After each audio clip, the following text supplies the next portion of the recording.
negative critiques and just even people being mean. And the reality is in today's day and age, the people that want to be mean will be mean.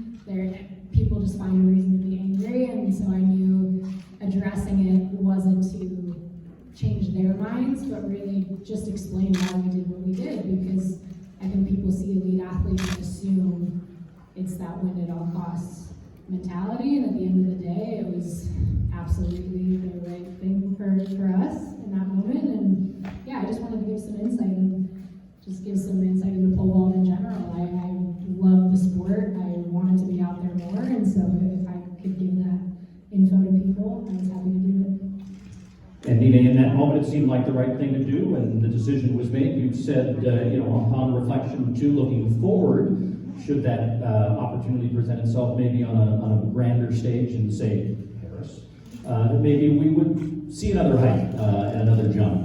Just talk about kind of how you've kind of processed things here the last couple of weeks.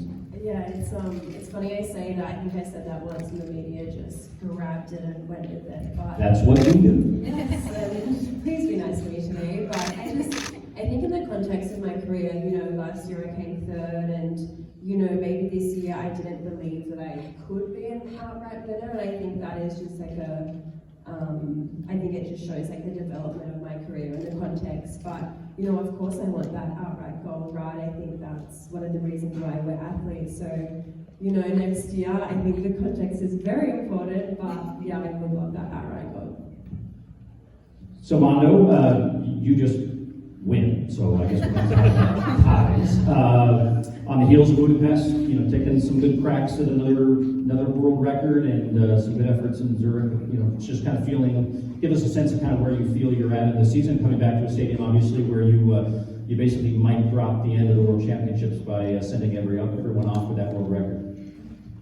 Yeah, it's a good place from here. So I know that it's a place that I can jump really high, and it's my last competition, and I would like to end on a bang and a nice little high here. So I feel quite good. I think that I have one really good competition left in me. I don't think I have much more than one, but I think I do have one good one in me, and so I'm excited about it. I think it'll be good. Does the format of the final with fewer athletes in the field change the dynamic there? Because I would think the pace of things for pole vaulter in particular goes a little bit quicker.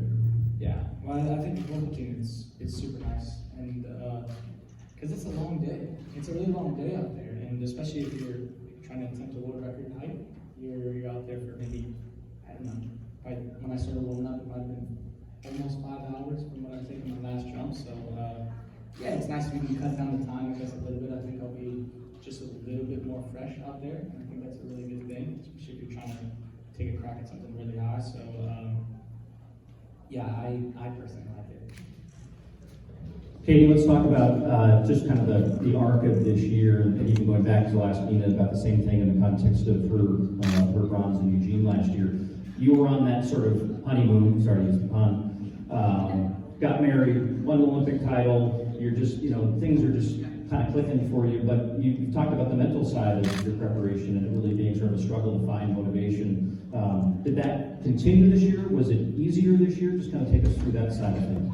Yeah, this year was completely different. I think just last year after the Olympics, I didn't get the break that I needed. I took a physical break, but I was doing a lot of events that I was talking about it constantly, and it was awesome. I didn't want to talk about anything else, but in hindsight, I was exhausted when I started training again. And so this past year after Worlds, I didn't go to the Diamond League final. I didn't finish out. I just said that's going to be it, and then I took 6 weeks off completely.